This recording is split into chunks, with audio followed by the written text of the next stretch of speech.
Hey everyone, we're in Cadiz, a small coastal province on the southern tip of Spain. This region has some of Europe's most extensive and best preserved coastal marshlands, home to hundreds of species of animals, and especially birds, that are extremely well adapted to living in this unique and often harsh environment.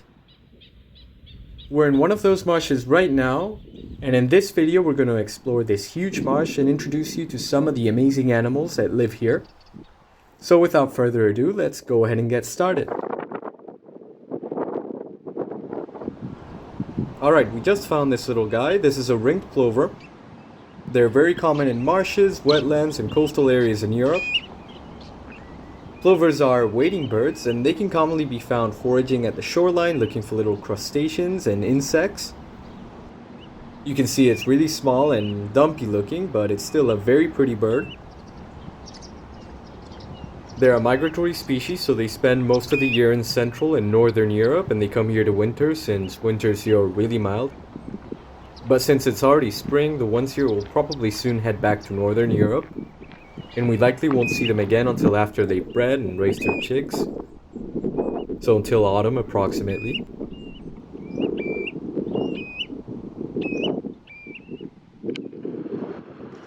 Here we have a Eurasian spoonbill that's currently feeding. And yeah, it's pretty interesting the way they move. So what they do is they sweep their bills sideways to filter small fish and crustaceans in the water. And they can do this for hours. They have a very broad range and can be found from Western Europe to Eastern Asia and also in parts of Africa, though they only inhabit wetlands and marshes like these, so populations are very localized. Their breeding season just started, so adults currently have their breeding plumage. They grow crests and their breast feathers turn yellowish, so this is definitely an adult bird. And I'll make sure to show you if we find any nests with teaspoons, I think is what people are calling their chicks, so that'll be fun if we get to see them in the future.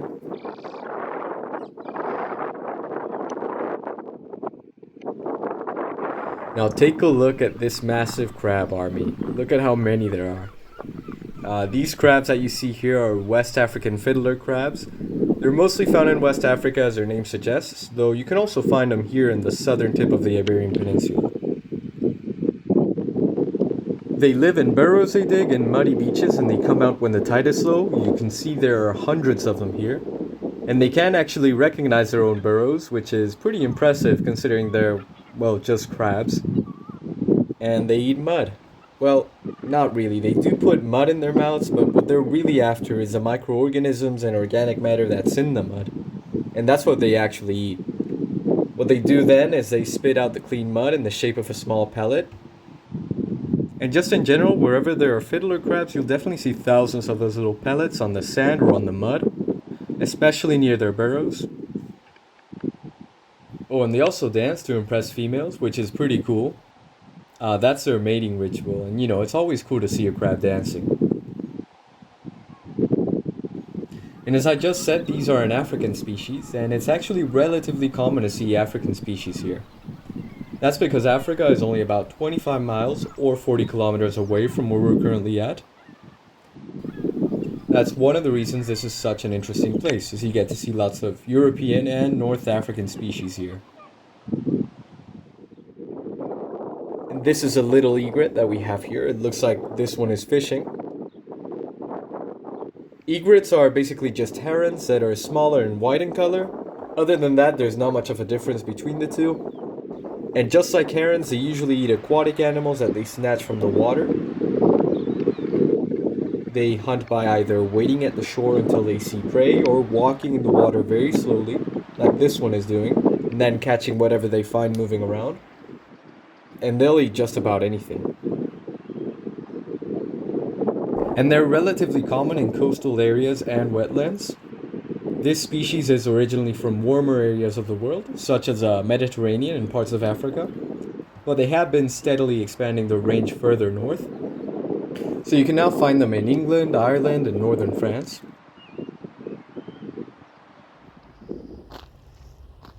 These channels that you see are directly connected to the ocean, which is actually pretty close. It's just about a mile from here. So all of the water that you see here is salt water.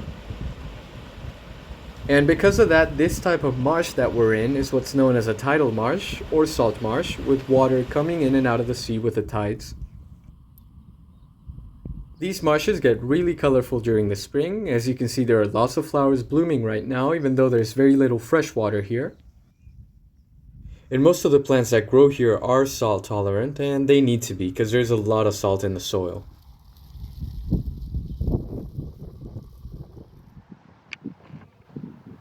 Now, this bird is a red-legged partridge, and we actually saw a group of them moving in the bushes that you see here.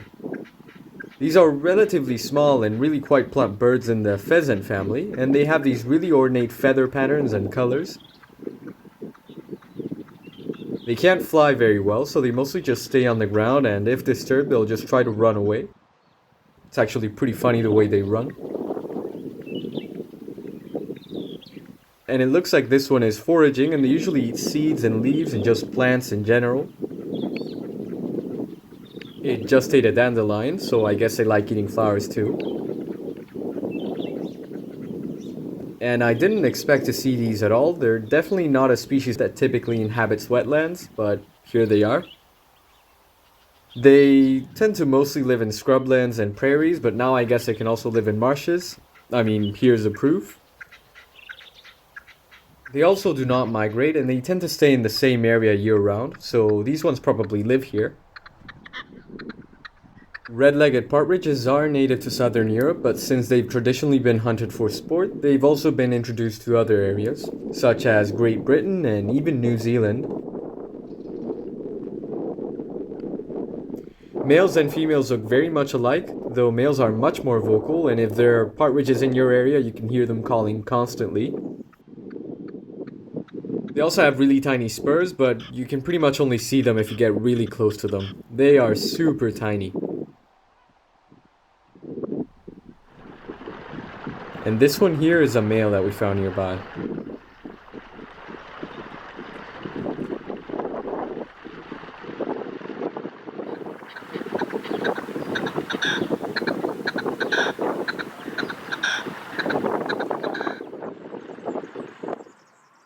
Now, I'm sure you know what this is, but here we have a European rabbit.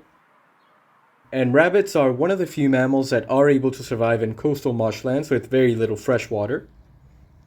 And that's because they're able to get most of the water they need from morning dew and the plants that they eat. They spend most of their time in burrows they dig, and they only come out to feed, so while there is quite a few of them here, it's not that easy to see them.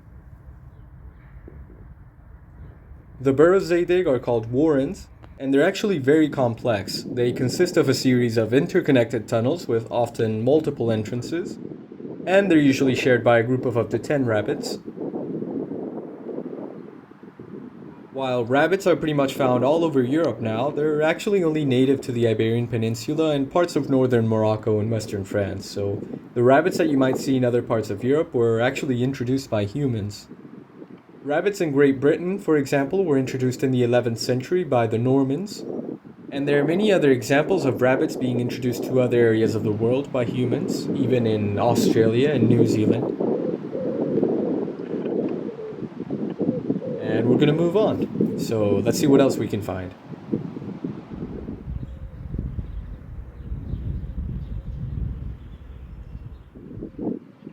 Alright, so we just found a pair of wood pigeons by this little stream that we have right here.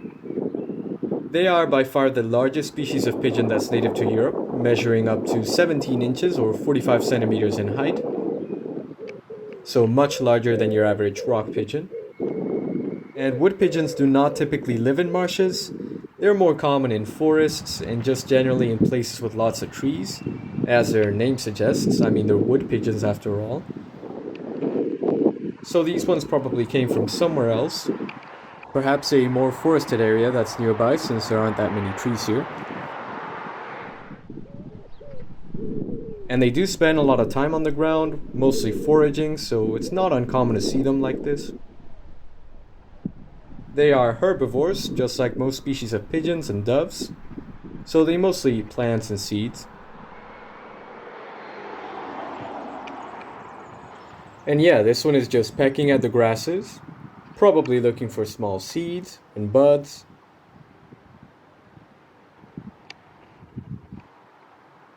And it's actually kind of relaxing, you know, to just watch them forage and move around.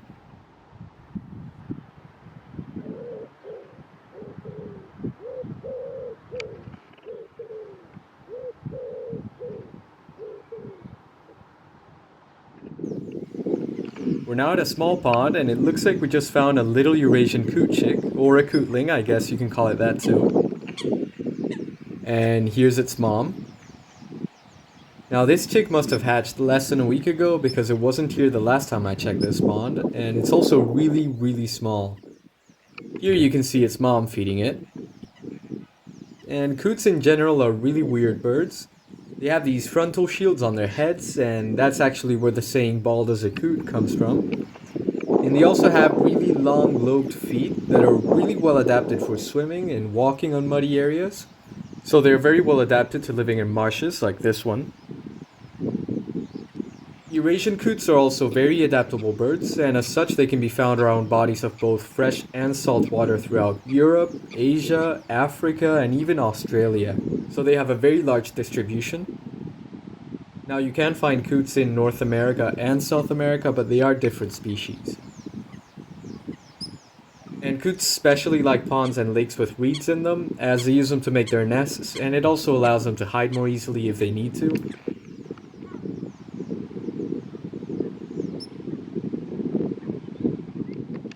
And here we have another coot, which might be the father of the little chick that we just saw.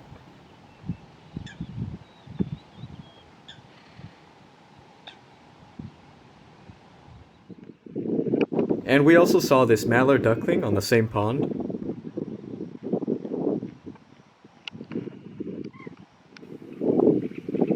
Here we have a western swamp hen, and you can see that it looks a lot like the coots that we just saw. And that's because they're very closely related. They're both members of the rail family of birds, though unlike coots, they don't have lobed feet, but they're still very good swimmers. They mostly live in wetlands and marshes in the Mediterranean, and the largest population of them lives right here in Spain. And western swamp hens, just like most water birds, will eat just about anything they can get their hands on, or their beaks, rather. And I think this one might have a nest there in the reeds, so we'll check again in a couple of weeks to see if they have chicks. And you can let me know in the comments if you'd like to see that.